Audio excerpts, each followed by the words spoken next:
জাতীয় থেকে আন্তর্জাতিক আর প্রান্তিক জনপদ থেকে নগর, দর্শক চারপাশে ঠিক কি ঘটছে এই মুহূর্তে তা নিয়ে এখন চারদিক। আপনার সঙ্গে আছি আমি মাঝার মাহবুব।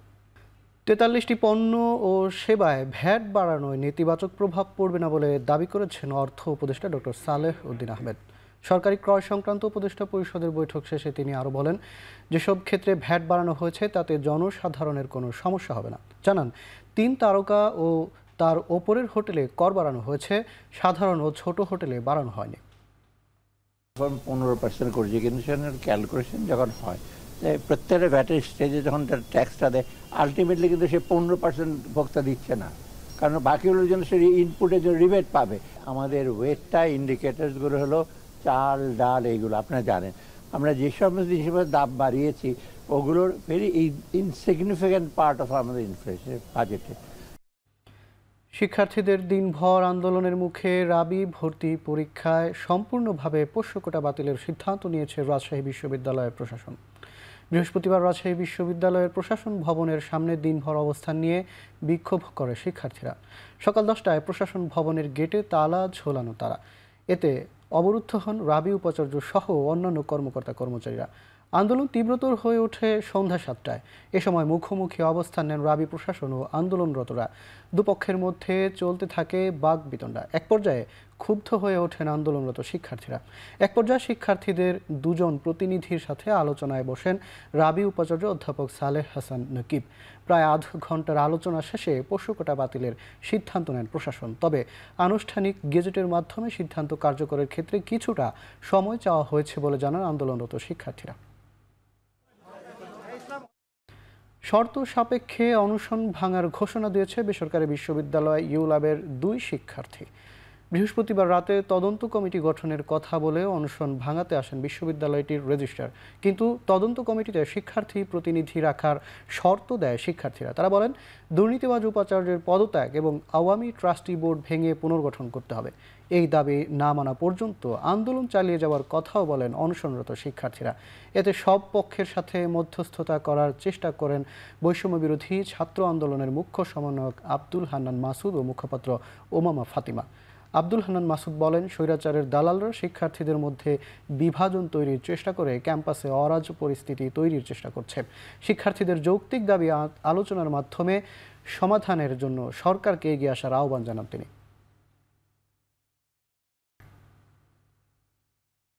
এই তদন্ত কমিটির ট্রান্সপারেন্সি বা স্বচ্ছতা রক্ষার জন্য সেখানে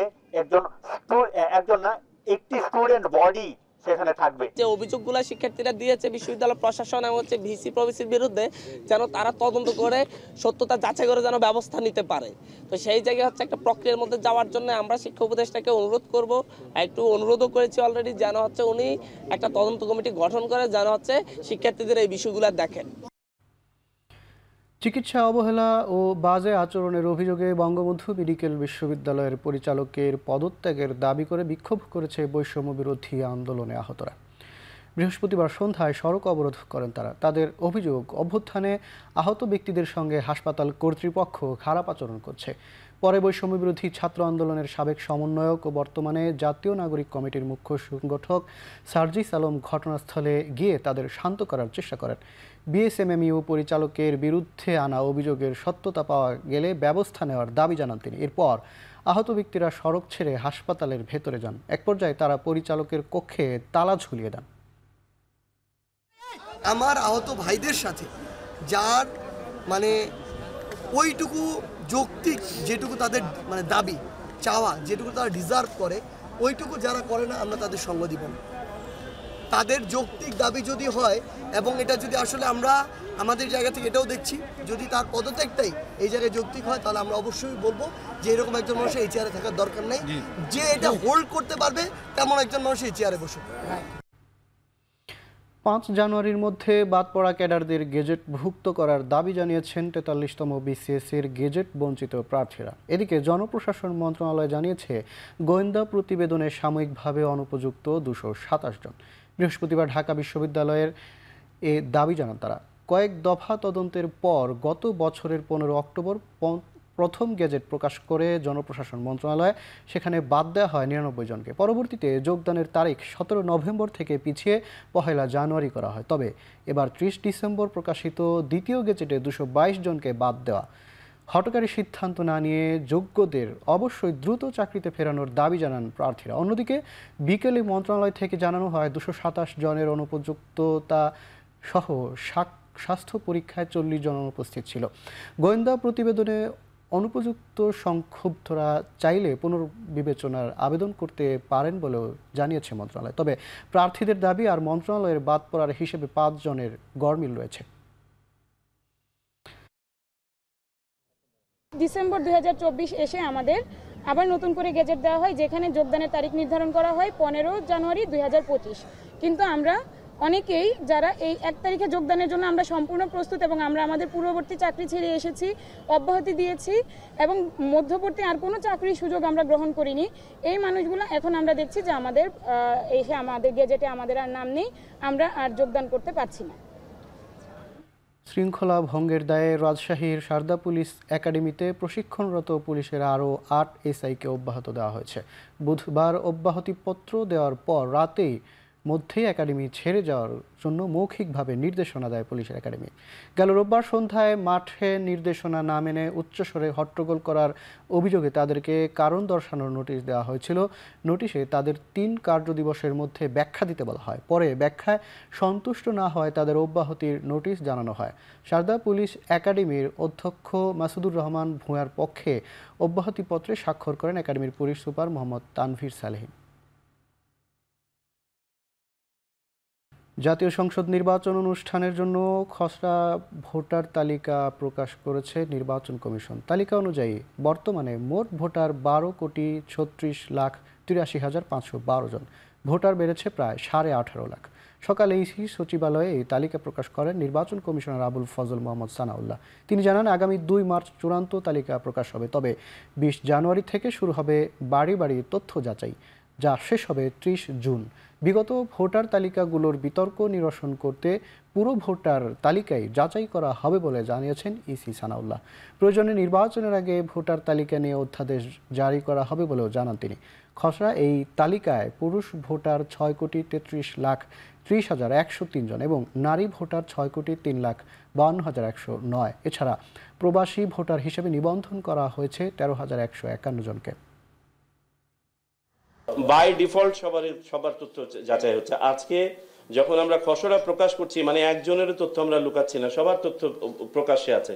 সো প্রত্যেকেই কিন্তু আন্ডার স্ক্রুটিনি, ইন্ডিভিজুয়াল ভোটার দ্বারা এবং এলাকার মানুষ দ্বারা। পাশাপাশি আমরা যখন বাড়ি বাড়ি যাব আমরা প্রত্যেকটা যাচাই করে দেখব।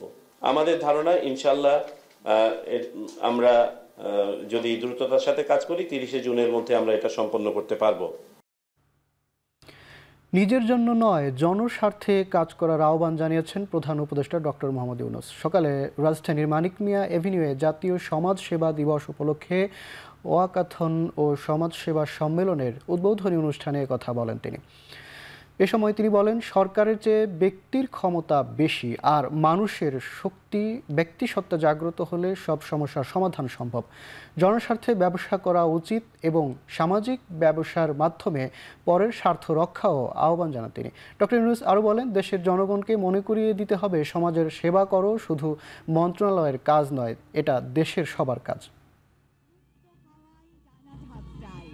মানুষের যেমন নিঃস্বার্থের দিকে নজর দেওয়ার একটা প্রবণতা আছে, তেমনি প্রতি মানুষের মধ্যেই পরস্বার্থের দিকে নজর দেওয়ারও একটা প্রবণতা আছে। যে সমস্ত সমস্যা আমরা চারদিকে দেখি, মনে করি যে এটা আমার কাজ না, আমার কাজ হলো টাকা পয়সা রোজগার করা, ওই কাজটা সরকারের উপরে ছেড়ে দিয়ে ওরাই করবে। এটা ভুল ধারণা। আমাদের যে শক্তি আছে, ব্যক্তির যে শক্তি আছে, সেই শক্তির কাছে সরকারের শক্তি নস্যি। পরের দুঃখ দুর্দশা এটাকে সমাধান করার জন্য আমরা আনন্দ পাই।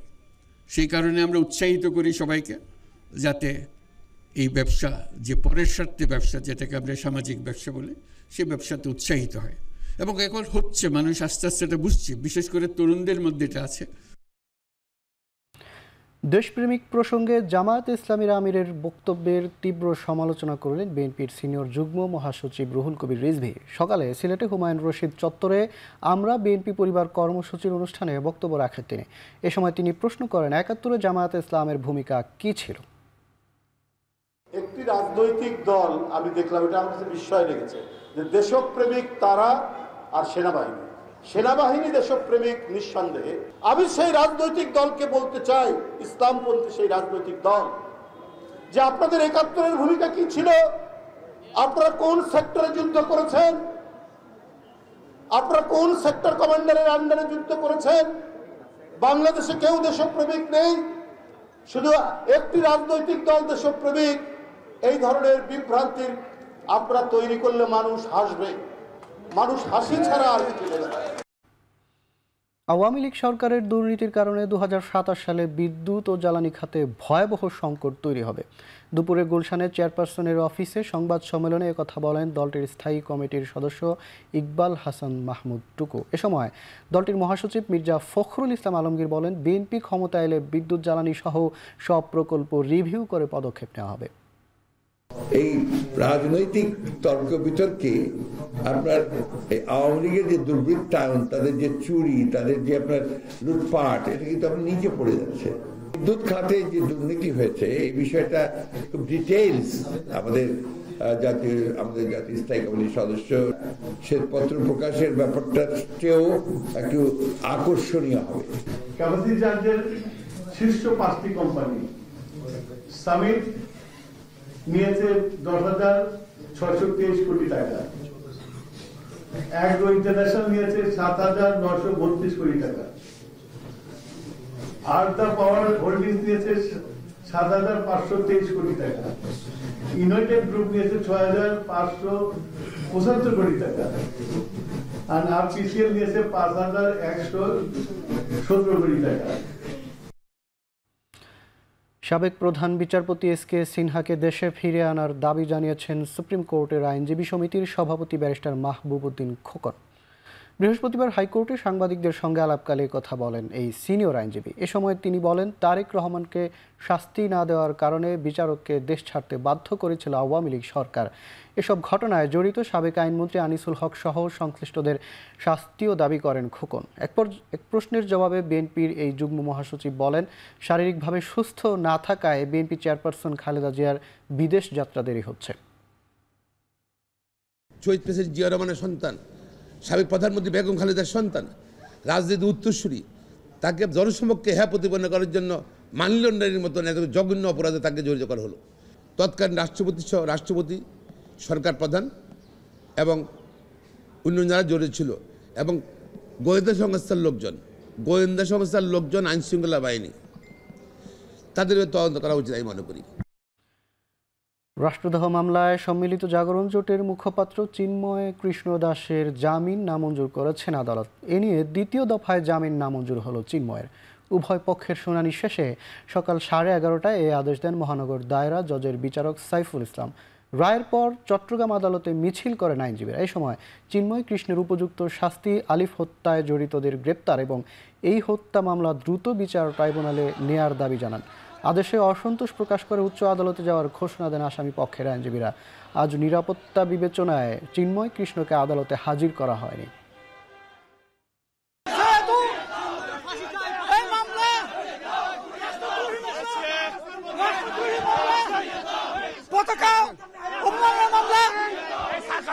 আমরা বলেছি 30 লক্ষ শহীদের সাথে বেমানি হবে যদি জামিন দেওয়া হয়। চিন্ময় দাসের জামিন শুনানি হয়েছে, ওদের পক্ষ থেকে হাইকোর্ট থেকে 10 জন লয়ার আছে, ওনারা দীর্ঘ শান্তিপূর্ণভাবে শুনানি করছেন। বিজ্ঞ আদালত রাষ্ট্রপক্ষের শুনানি শেষে চিন্ময় দাসের জামিন আবেদন নামঞ্জুর করেন। আজকে জামিন শুনানি হয়েছে, রাষ্ট্রপক্ষ আপত্তি দিয়েছেন, বলেছেন যে এটা রাষ্ট্রদ্রোহী মামলা, এটা যাবজ্জীবন সাজা, এই কারণে শুনানি জামিন নামঞ্জুর হয়েছে এবং ওনার মামলা আজকে নিষ্পত্তি হয়ে গেছে। আইনজীবী সাইফুল হত্যা মামলা দ্রুত বিচার ট্রাইব্যুনালে স্থানান্তর ও চিন্ময় কৃষ্ণ দাসকে ইন্ধনদাতা হিসেবে আসামি করার দাবিতে মানববন্ধন করা হয়েছে। বৃহস্পতিবার সকালে চট্টগ্রাম প্রেস ক্লাবের সামনে সাইফুল ইসলাম আলিফ স্মৃতি পরিষদের ব্যানারে এই মানববন্ধন করা হয়। এ সময় তারা বলেন, আইনজীবী আলিফ হত্যায় 1 মাস পেরিয়ে গেলেও এখনও সব আসামি গ্রেপ্তার হয়নি। হত্যাকাণ্ডের বিচার না হওয়া পর্যন্ত রাজপথ না ছাড়ার ঘোষণা দেন তারা।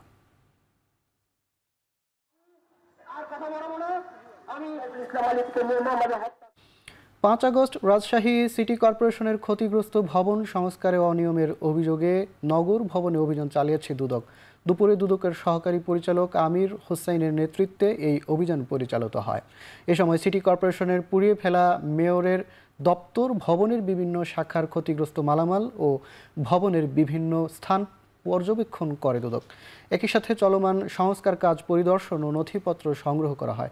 পরে দুদক জানায়, মূলত রাজশাহী সিটি কর্পোরেশনের ক্ষতিগ্রস্ত ভবনের সংস্কারে কোনো টেন্ডার বা নিয়ম ছাড়াই বিভিন্ন প্যাকেজে প্রায় 22 কোটি টাকার কাজ চলমান থাকার অভিযোগ পাওয়া গেছে। সেই প্রেক্ষিতে অভিযান চালিয়েছে দুদক। তবে রাজশাহী সিটি কর্পোরেশনের তত্ত্বাবধায়ক প্রকৌশলী জানান, সব নিয়ম মেনে কাজ চলমান রয়েছে। বৈষম্য বিরোধী আন্দোলনে আহত রাইসুর ইসলাম রাতুলকে 1 লাখ টাকার অনুদান দিয়েছে বর্ডার গার্ড বাংলাদেশ বিজিবি। সকালে বিজিবি সদর দপ্তরে তার হাতে অনুদানের চেক তুলে দেন বিজিবির অতিরিক্ত মহাপরিচালক ইয়াসির জাহান হোসেন। জুলাই আগস্টের আন্দোলনে আহত রাতুলের উত্তরা 7 নম্বর সেক্টরে 28 নম্বর রোডে একটি ফুডকোর্টের দোকান দেয়। সামাজিক মাধ্যমে যা বিজিবির নজরে আসে। বিজিবি মহাপরিচালকের 100 জন আহতকে অনুদান দেওয়ার উদ্যোগের ভিত্তিতে রাতুলের ভবিষ্যতের জন্য তাকে এই সহায়তা করল বিজিবি। গেল 8 ডিসেম্বর বিজিবি হাসপাতালে চিকিৎসাধীন 42 জন ছাত্র জনতার মধ্যে অসহায় 7 জনকে অনুদান ও বিকল্প কর্মসংস্থানের ব্যবস্থা নেয় বিজিবি। এছাড়া দেশের বিভিন্ন স্থানে 100 জন আহত ছাত্র জনতাকে বিজিবির পক্ষ থেকে অনুদান ও পুনর্বাসনের ব্যবস্থা করা হচ্ছে, যা বাস্তবায়ন শেষের দিকে বলে জানান বিজিবির অতিরিক্ত মহাপরিচালক। আমরা তার এই জীবন সংগ্রামে সঙ্গে সহায়ক হিসাবে, সহযাত্রী হিসাবে আমরা থাকতে চাই। সেই লক্ষ্য নেই তার এই ফুড কোর্টটা যাতে আরো সম্প্রসারণ করতে পারে, এই জন্য আমরা তাকে আর্থিক সহায়তা প্রদান করলাম।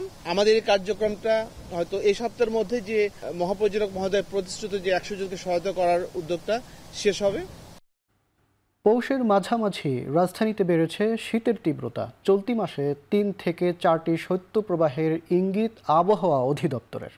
বৃহস্পতিবার ঢাকায় সর্বনিম্ন তাপমাত্রা 13.8 ডিগ্রি সেলসিয়াস রেকর্ড করা হয়েছে। সকাল থেকে সূর্যের দেখা মেলেনি খুব একটা। কয়েকদিনের তুলনায় রাজধানীতে শীত অনুভব হচ্ছে বেশি। আবহাওয়া অফিস জানিয়েছে, দিনের এবং রাতের তাপমাত্রা ওঠানামা করতে পারে। এ অবস্থা আগামী 2-3 দিন থাকতে পারে। পরিস্থিতি এই যে এটা কাটতে আরো 2-3 দিন সময় লাগবে, কারণ এই কোনো কুয়াশা না কাটলে এই ধরনের শীতের যে তীব্রতা এটা কমবে না। এই শীতের তীব্রতা কাটতে আরো 2 থেকে 3 দিন লাগবে। তারপর যেটা হবে, ওই সময় ঘন কুয়াশা কেটে যাবে, কিন্তু সেক্ষেত্রে যেটা হবে, রাতে তাপমাত্রা কমে যাবে এবং সেই ক্ষেত্রে দেখা যাচ্ছে অনেক জায়গায় তাপমাত্রা 10 নিচে নেমে আসবে এবং নতুন করে আপনার কোল্ড ওয়েভ শুরু হবে সেই সময়, যদিও রাতে দিনে তাপমাত্রা বাড়ার সম্ভাবনা আছে সেই সময়। এদিকে বৃহস্পতিবার চুয়াডাঙ্গায় দেশের সর্বনিম্ন তাপমাত্রা 9.8 ডিগ্রি সেলসিয়াস রেকর্ড করা হয়েছে। শীতের দাপটে পঞ্চগড়ে ঘন্টায় 10 থেকে 12 কিলোমিটার গতিতে ঠান্ডা বাতাস বয়। উত্তরে এই বাতাসেই বেশি অনুভূত হচ্ছে শীত। তাপমাত্রা ওঠানামা করছে 10 থেকে 12 ডিগ্রি সেলসিয়াসের মধ্যে। শীতের তীব্রতা বাড়ায় দুর্ভোগ পড়েছে নিম্ন আয়ের মানুষ।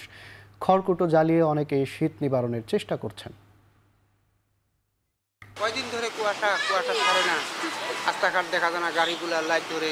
এরকম শীত শীতে থাকা যায় না, ঘর থেকে এরকম অবস্থা, ঠান্ডার জন্য বাইরে হইতে পারি না। কয়েকদিনের থেকে আজকে আবার বেশি কুয়াশা, ঠান্ডা, এমনকি বাতাসের আবহাওয়াটাও একটু ভালো।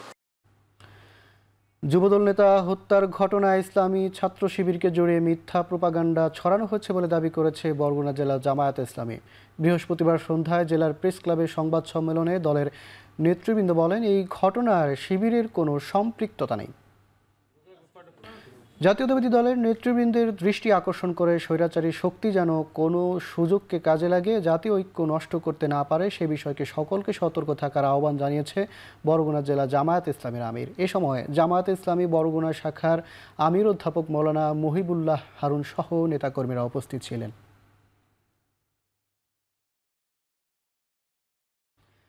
সন্ত্রাসী কার্যক্রমের বিরুদ্ধে জনগণকে সচেতন করতে বান্দরবানের সম্প্রীতির মিছিল করেছে 12 সম্প্রদায়। দুপুরে জেলা পরিষদের উদ্যোগে এই মিছিলে অংশ নেন কয়েক হাজার মানুষ। সম্প্রীতি মিছিলে অংশ নিতে দুপুর থেকে বিভিন্ন ব্যানার প্লেকার্ড হাতে রাজার মাঠে অংশ নেন 12 সম্প্রদায়ের মানুষ। এ সময় একটি মিছিল রাজার মাঠ এলাকা থেকে শুরু হয়, বিভিন্ন এলাকা প্রদক্ষিণ করে প্রেস ক্লাবের সামনে গিয়ে শেষ হয়। পরে অনুষ্ঠিত হয় একটি পথনাটক। এ সময় বক্তারা বলেন, সম্প্রীতি পাহাড়ে হত্যা, চাঁদাবাজি, সংঘাত সহ বিভিন্ন সন্ত্রাসী কার্যক্রম সম্প্রতি বেড়ে গেছে। ফলে রুমা, রোয়াংছড়ি, থানচি পর্যটন স্পটগুলো বন্ধ রয়েছে। দ্রুত সময়ের মধ্যে পর্যটন স্পট খুলে দেওয়ার দাবি জানান বক্তারা। এছাড়া পাহাড়ি জনপদে সম্প্রীতি অটুট রাখতে সবার প্রতি আহ্বান জানান তারা। মেহেরপুরে যুবদলের এক নেতাকে কুপিয়ে হত্যা করেছে দুর্বৃত্তরা। তবে কে বা কারা তাকে হত্যা করেছে তা এখনও জানা যায়নি। পুলিশ জানায়, সকালে গাংনী উপজেলার শহরাবাড়িয়া এলাকায় একটি মাঠে গলাকাটা একটি মরদেহ দেখতে পান স্থানীয় লোকজন। খবর পেয়ে ঘটনাস্থল থেকে লাশ উদ্ধার করে পুলিশ। পরে তার পরিচয় শনাক্ত হয়। স্থানীয়রা জানান, নিহত আলমগীর হোসেন গাংনী পৌরসভার 1 নম্বর ওয়ার্ডের যুবদলের সভাপতি। গেল রাতে তিনি বাজারে গেছেন আর বাড়ি ফেরেননি। ধারণা করা হচ্ছে সন্ত্রাসীরা তাকে ধরে নির্জন মাঠে হত্যা করেছে। হত্যাকাণ্ডের কারণ উদ্ঘাটনে কাজ করছে পুলিশ। গাজীপুরের শ্রীপুরে দুর্বৃত্তদের হামলায় হাসিবুল ইসলাম নামে এক ওষুধ ব্যবসায়ী নিহত হয়েছেন। আহত হয়েছেন নিহতের স্ত্রীসহ আরও 4 জন। বুধবার রাত 2টার দিকে উপজেলার কেওয়া পশ্চিম খণ্ড গ্রামের মসজিদ মোড় এলাকায় এই ঘটনা ঘটে। পরে অভিযান চালিয়ে হত্যায় জড়িত থাকার অভিযোগে অন্তর ও রোমান নামে 2 জনকে আটক করে পুলিশ। নিহতের স্বজনরা জানায়, গভীর রাতে পরিবার নিয়ে প্রাইভেট কারে করে শ্রীপুরের নিজ বাড়িতে যান হাসিবুল। এ সময় একদল কিশোর তাদের সঙ্গে খারাপ আচরণ করে ও নারীদের শরীরে হাত দেয়। পরে তাদের সঙ্গে বাগবিতণ্ডায় জড়ালে তারা বাড়ির দরজা ভেঙে ভেতরে প্রবেশ করে হাসিবুলকে ইট দিয়ে আঘাত করে চলে যায়। এক পর্যায়ে হাসিবুল মাটিতে লুটিয়ে পড়লে পরিবারের সদস্যরা তাকে উদ্ধার করে উপজেলা স্বাস্থ্য কমপ্লেক্সে নিলে চিকিৎসক মৃত ঘোষণা করেন। খুলনার শীর্ষ সন্ত্রাসী নূর আজিম ও তার সহযোগীকে গ্রেপ্তার করেছে পুলিশ। এ সময় তাদের কাছ থেকে বিদেশি অস্ত্র উদ্ধার করা হয়েছে। বুধবার রাজধানী থেকে গোপন সংবাদের ভিত্তিতে তাকে আটক করে গোয়েন্দা পুলিশ। সকালে এক সংবাদ সম্মেলনে এ তথ্য জানায় খুলনা মেট্রোপলিটন পুলিশ। নূর আজিমের বিরুদ্ধে মাদক ব্যবসা, নিয়ন্ত্রণ, হত্যা, দখলদারি, চাঁদাবাজি সহ বিভিন্ন কিলিং মিশন পরিচালনার অভিযোগ রয়েছে। সম্প্রতি তার বাহিনী নগরীতে বিভিন্ন ধরনের অপরাধমূলক কর্মকাণ্ড করে আসছিল। তার বিরুদ্ধে হত্যা, চাঁদাবাজি ও মাদক সহ বিভিন্ন ধরনের 13টি মামলা রয়েছে।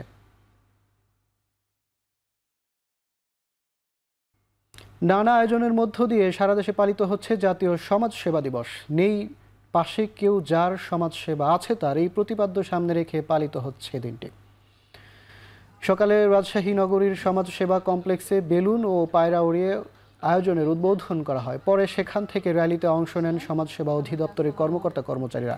দিবসটি উপলক্ষে আলোচনা সভা, উপকার ভোগীদের মাঝে হুইল চেয়ার ও কম্বল বিতরণ সহ দিনব্যাপী সমাজ সেবা মেলার আয়োজন করা হয়। এতে অংশ নেন পিছিয়ে পড়া জনগোষ্ঠীর জীবন মান উন্নয়নে কাজ করে এমন 10টি সংস্থা। একই সময়ে নেত্রকোনায় জেলা প্রশাসকের কার্যালয় থেকে শোভাযাত্রা বের করা হয়। চট্টগ্রাম সিটি কর্পোরেশন পরিচালিত 100টি স্কুলে সুষ্ঠু বর্জ্য ব্যবস্থাপনার লক্ষ্যে ডাস্টবিন বিতরণ করেছে এনজিও সংগঠন ইপসা। দুপুরে চট্টগ্রাম সিটি কর্পোরেশনের সম্মেলন কক্ষে চসিক মেয়র ডক্টর শাহাদাত হোসেনের মাধ্যমে বিতরণ করা হয় এসব বিন ছাড়াও 2100 বর্জ্য সংগ্রহণকারীকে বুট, গজ, হ্যান্ড গ্লাভস, নিরাপত্তা পোশাক সহ বর্জ্য সংগ্রহে প্রয়োজনীয় সামগ্রী বিতরণ করা হয়। পাশাপাশি 300 ভাঙারি ব্যবসায়ীকে দেওয়া হয় বড় বস্তা বা ডোম। ইপসা কর্মকর্তারা বলেন, পরিবেশ সুরক্ষায় সুষ্ঠু বর্জ্য ব্যবস্থাপনা অত্যন্ত গুরুত্বপূর্ণ। স্কুল পর্যায় থেকেই যেন প্রাতিষ্ঠানিকভাবে শিক্ষার্থীরা পরিবেশ রক্ষায় সচেষ্ট হয়, সেজন্যই এ উদ্যোগ। মেয়র বলেন, এ উদ্যোগ পরিবেশ সুরক্ষায় ভূমিকা রাখবে। এ সময় নগরবাসীকেও নিজ নিজ উদ্যোগে আশপাশের পরিবেশ সুরক্ষিত রাখতে পরামর্শ দেন তিনি।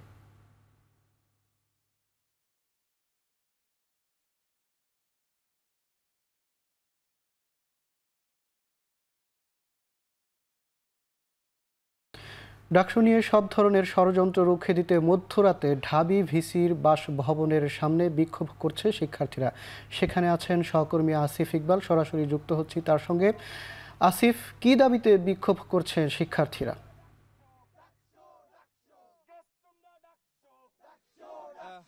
যেটি বলছিলেন, এই ডাকসু নির্বাচনের যে রোডম্যাপ, সেই রোডম্যাপের দাবিতে কিন্তু আসলে এখানে শিক্ষার্থীরা বিক্ষোভ করছেন। তারা ভিসিকে ডাকসু নির্বাচনের জন্য 72 ঘন্টার একটি আলটিমেটাম দিয়েছে। এই 72 ঘন্টার মধ্যে তারা বলছেন যে ভিসিকে ডাকসু নির্বাচনের একটি রোডম্যাপ ঘোষণার জন্য। এখানে কিন্তু শিক্ষার্থীরা দেখছেন রাত 12টা থেকে তাদের যে বিক্ষোভটি আছে সেটি শুরু করেছেন এবং তারা এখানে অবস্থান নিয়ে কিন্তু বিভিন্ন ধরনের স্লোগান দিচ্ছে ডাকসু নির্বাচনের যে রোডম্যাপ সেটির জন্য।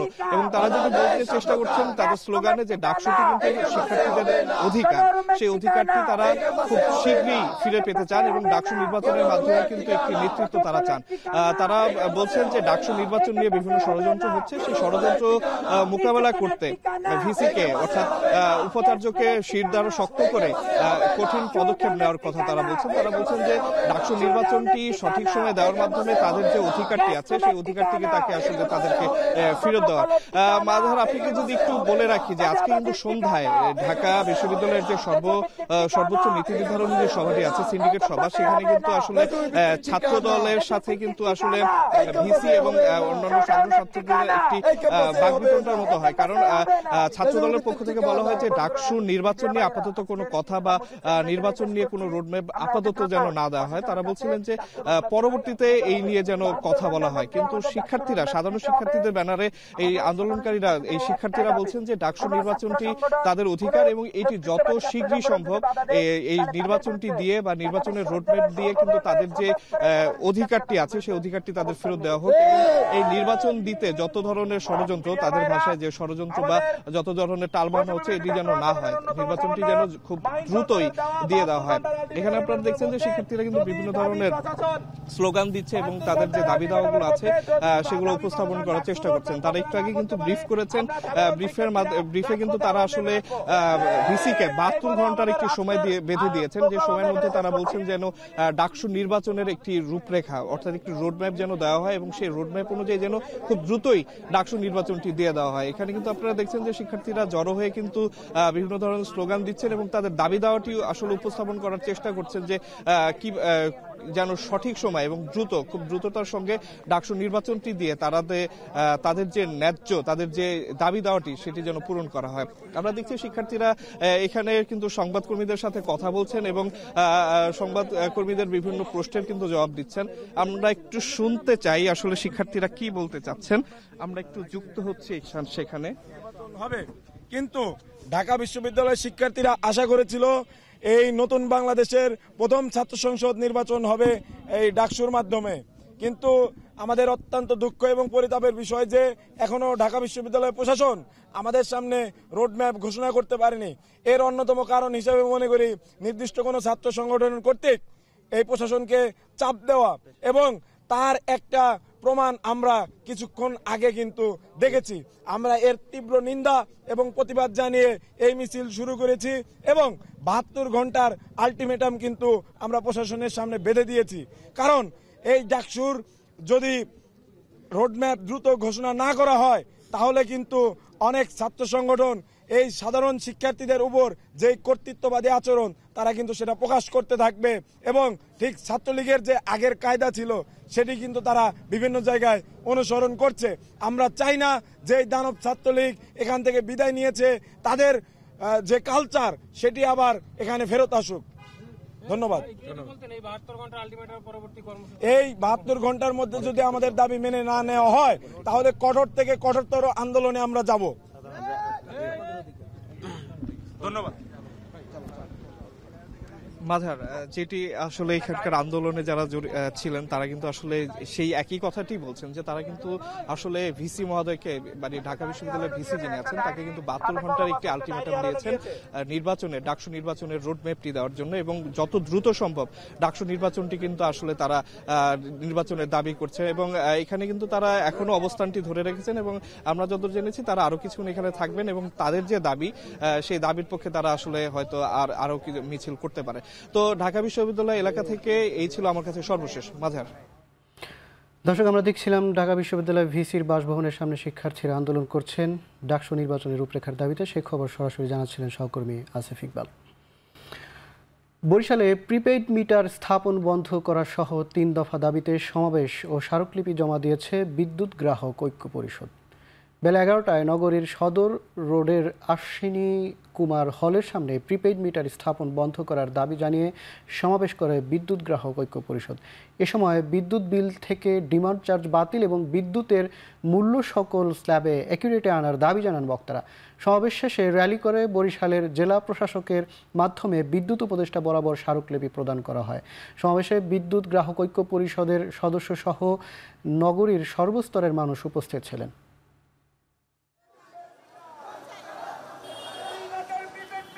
প্রধান উপদেষ্টা ডক্টর মোহাম্মদ ইউনূসের ত্রাণ তহবিল হতে ছিন্নমূল মানুষের মাঝে শীতবস্ত্র হিসেবে কম্বল বিতরণ করা হয়েছে।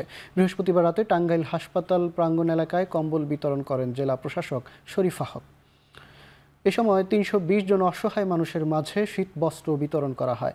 জেলা ত্রাণ ও পুনর্বাসন কর্মকর্তা জানান, প্রধান উপদেষ্টার ত্রাণ তহবিল হতে 10,000 কম্বল বরাদ্দের মধ্যে 6,000 বিতরণ করা হয়েছে, বাকিগুলো ধাপে ধাপে বিতরণ করা হবে। এছাড়াও শীতবস্ত্র কেনার জন্য সরকারিভাবে 12 উপজেলায় 68,50,000 টাকা বরাদ্দ পাওয়া গেছে বলে মন্তব্য করেন তিনি।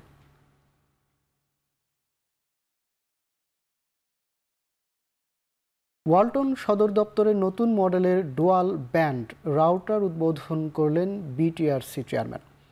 বুধবার গাজীপুরের চন্দ্রায় ওয়ালটন সদর দপ্তর পরিদর্শনকালে বিটিআরসির চেয়ারম্যান মেজর জেনারেল অবসরপ্রাপ্ত এমদাদুল বারী এর উদ্বোধন করেন। ওয়াইফাই রাউটারটি তরঙ্গ ব্র্যান্ডের প্যাকেজিংয়ের WR61i মডেলের। দ্রুতগতির 5 গিগাহার্জ ব্যান্ড রাউটারটি নানা অত্যাধুনিক প্রযুক্তির সমন্বয়ে তৈরি। এর আগে সকালে বিটিআরসির চেয়ারম্যানের নেতৃত্বে 10 সদস্যের প্রতিনিধি দল ওয়ালটনের প্রধান কার্যালয়ে পরিদর্শন করেন। বিশ্বমানের প্রযুক্তিপণ্য উৎপাদন, বিপণন ও রপ্তানিতে ওয়ালটনের বিপুল কর্মযজ্ঞের প্রশংসা করেন এমদাদুল বারী।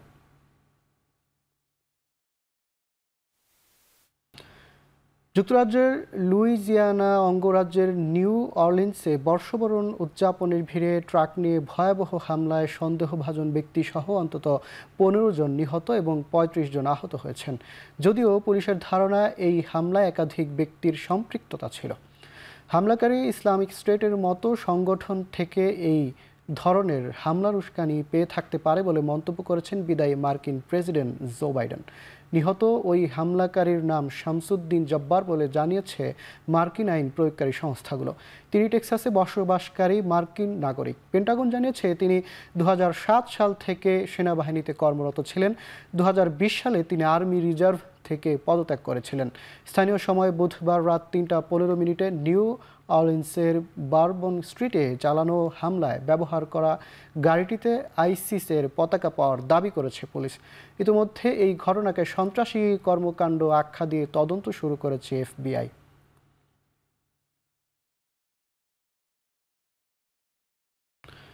যুক্তরাষ্ট্রের নিউ ইয়র্কের একটি নাইট ক্লাবে বন্দুক হামলায় 10 জন আহত হয়েছে। পুলিশ জানায়, বুধবার স্থানীয় সময় রাত 11টার দিকে কুইন্সের অ্যামাজোরা ক্লাবে এই হামলা হয়েছে।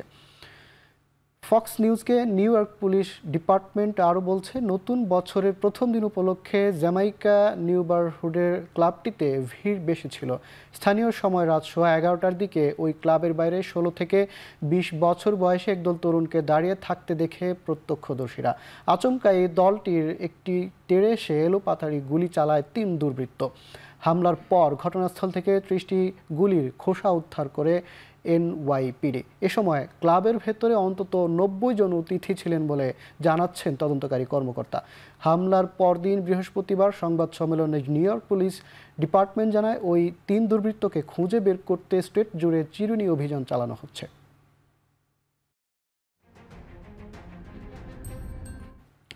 বলকান রাষ্ট্র মন্টিনিগ্রোতে এক বন্দুকধারীর হামলায় 2 শিশুসহ অন্তত 10 জন নিহত হয়েছে। দেশটির রাজধানীর একটি রেস্তোরাঁয় ঢুকে অতর্কিত গুলি চালায়। এরপর গুলি করতে করতে বাইরে বেরিয়ে আসে। স্থানীয় গণমাধ্যম জানিয়েছে, গুলি চালানোর আগে রেস্তোরাঁয় বেশ হট্টগোল শব্দ পাওয়া যায়, যেখানে বেশ কয়েকজন জড়ো হয়। সন্দেহভাজন বন্দুকধারী রেস্তোরাঁ থেকে বের হয়ে রাস্তায় এসে 2 শিশুকে গুলি করে। এই ঘটনাকে ভয়াবহ উল্লেখ করে 3 দিনের রাষ্ট্রীয় শোক ঘোষণা করেছে দেশটির প্রধানমন্ত্রী। সন্দেহভাজন হামলাকারীর সন্ধানে এরই মধ্যে বিশেষ পুলিশ ও সন্ত্রাস বিরোধী ইউনিট কাজ শুরু করেছে। মন্টিনিগ্রোতে এই ধরনের গুলির ঘটনা বিরল। দেশটিতে আছে কঠোর বন্দুক আইন।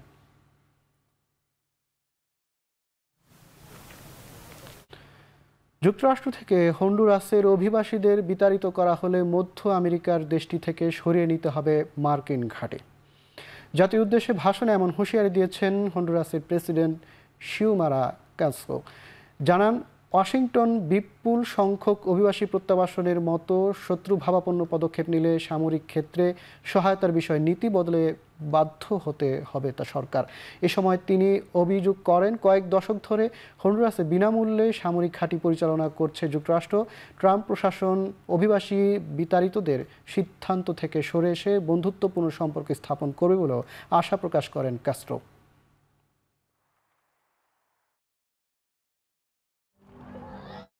পার্লামেন্ট থেকে পদত্যাগ করেছেন ইয়োভ গ্যালান্ট। টেলিভিশন ভাষণে একথা জানান ইসরায়েলের সাবেক প্রতিরক্ষামন্ত্রী। যদিও পদত্যাগের কারণ পরিষ্কার করেনি তিনি। এর আগে গেল নভেম্বরে মতবিরোধের জেরে গ্যালান্টকে প্রতিরক্ষামন্ত্রীর পদ থেকে বরখাস্ত করেন প্রধানমন্ত্রী বেনিয়ামিন নেতানিয়াহু। খ্রিস্টীয় নতুন বছরের প্রথম দিনে ইসরায়েলের হামলায় গাজায় নিহত কমপক্ষে 28 জন। ইসরায়েলিদের পাশাপাশি ঘাতক হিসেবে সামনে এসছে আবহাওয়া। গেল কয়েকদিনে তীব্র শৈত্যপ্রবাহে প্রাণ হারিয়েছে 8 শিশু। এছাড়াও ভারী বৃষ্টিতে বন্যা দেখা দিয়েছে বেশ কিছু এলাকায়।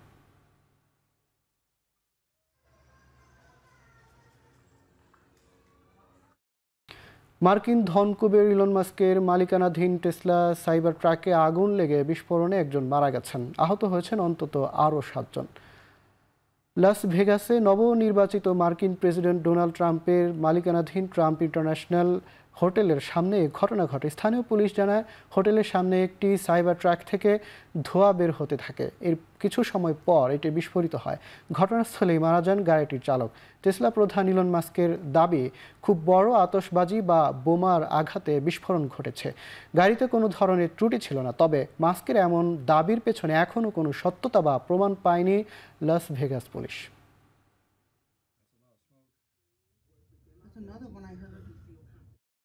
এক রাতের ভারী বৃষ্টিতে তলিয়ে গেছে ইংল্যান্ডের উত্তরাঞ্চলীয় শহর ম্যানচেস্টারের রাস্তা। পানির নিচে ডুবে আছে যানবাহন। প্রায় প্রতিটি বাড়ির সামনে তৈরি হয়েছে জলবদ্ধতা। শহরের বেশ কয়েকটি স্থানে ভেঙে পড়েছে ড্রেনেজ ব্যবস্থা, যার ফলে সড়ক থেকে পানি নামছে না। বন্ধ হয়ে যাওয়া ট্রেনগুলো পরিষ্কার করতে এরই মধ্যে কাজ শুরু করেছে স্থানীয় কাউন্সিল কর্মীরা। দেশটির আবহাওয়া অফিস বলছে, কিছু জায়গায় ভারী 10 সেন্টিমিটারের ওপর বৃষ্টিপাত হতে পারে। ভারী বৃষ্টিতে সৃষ্ট আকস্মিক বন্যায় বাড়ি ভেতরে আটকা পড়েছে অনেকে।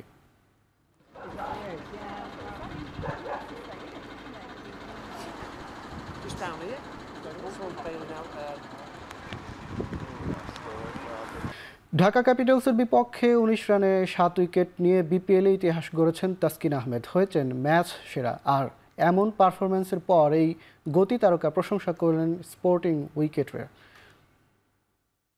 ভাবছি আসলে না ভাবলে হইতো না, বাট হ্যাঁ উইকেট একটু লাকেরও ফেভার হইতে হয়। কিন্তু আমি খুশি যে আমি আলহামদুলিল্লাহ মানে আমি বোলিংয়ে যেটা করতে চাচ্ছি এক্সিকিউট সেটা হচ্ছে। আসলে ভালো বোলিং করতে পারাটাই ইম্পর্টেন্ট। উইকেট তো অনেক সময় কম হয়, দুইটা বেশি হয়। এইবার বিপিএলের কন্ডিশনটা স্পোর্টিং, যেটা হইলে আমাদের ক্রিকেট উন্নতি হবে। বোলিংও ভালো করলে ভালো হয়, ব্যাটসম্যানও সেট হলে রান করতে পারে। এটা হইলে আমাদের জন্য ইন্টারন্যাশনাল আমরা বেনিফিট হবে ফিউচারে। দীর্ঘদিন ধরে চলা গুঞ্জনের পর অবশেষে টি-20 সংস্করণে অধিনায়কত্ব ছাড়লেন নাজমুল হোসেন শান্ত। গণমাধ্যমে শান্তরা এমন সিদ্ধান্তের কথা নিশ্চিত করেছেন বিসিবি সভাপতি ফারুক আহমেদ। গত বছর ফেব্রুয়ারিতে 3 সংস্করণে অধিনায়কের দায়িত্ব দেওয়া হয়েছিল নাজমুল শান্তকে। তবে 1 বছর না যেতেই এক ফরম্যাটে অধিনায়কত্ব ছাড়ার সিদ্ধান্ত নিয়েছেন তিনি। বিসিবি সভাপতি জানান, টি-20 ছাড়লেও বাকি 2 সংস্করণে অধিনায়কত্ব চালিয়ে যেতে চান শান্ত, আর তাতে সম্মতি জানিয়েছেন বোর্ড সভাপতি। এবার জয়সালের বিতর্কিত আউট নিয়ে মুখ খুলেছেন স্নিকো প্রযুক্তির কারিগর ওয়ারেন ব্রেনান। জানিয়েছেন শরফুদ্দৌলার নেওয়া সিদ্ধান্তই সঠিক ছিল। মেলবোর্ন টেস্টের শেষ দিনে জয়সালের পুল শটে স্নিকো মিটারের কিছু ধরা না পড়লেও তাতে আউটের সিদ্ধান্ত দেন থার্ড আম্পায়ারের দায়িত্বে থাকা সৈকত। এ নিয়ে ব্রেনান জানান, স্নিকো মিটার হালকা শব্দ কিংবা আলতো আঘাতের বিষয়টি সবসময় ধরতে পারে না। জয়সালের আউটের ক্ষেত্রেও ঘটেছে এমনই ঘটনা। সেখানে বল আলতোভাবে গ্লাভস স্পর্শ করলেও তা ধরতে পারেনি প্রযুক্তিটি। তাই খোলা চোখে বলের দিক পরিবর্তন দেখে সিদ্ধান্ত নিয়েছেন সৈকত। শেষ করছে এখনকার দিক। এখন টেলিভিশন ওয়েবসাইটে দেখতে ভিজিট করুন www.ekhon.tv, ফেসবুকে ভিজিট করুন facebook.com/tv.ekhon, ইউটিউবে সার্চ করুন youtube.com/c/ekhon tv।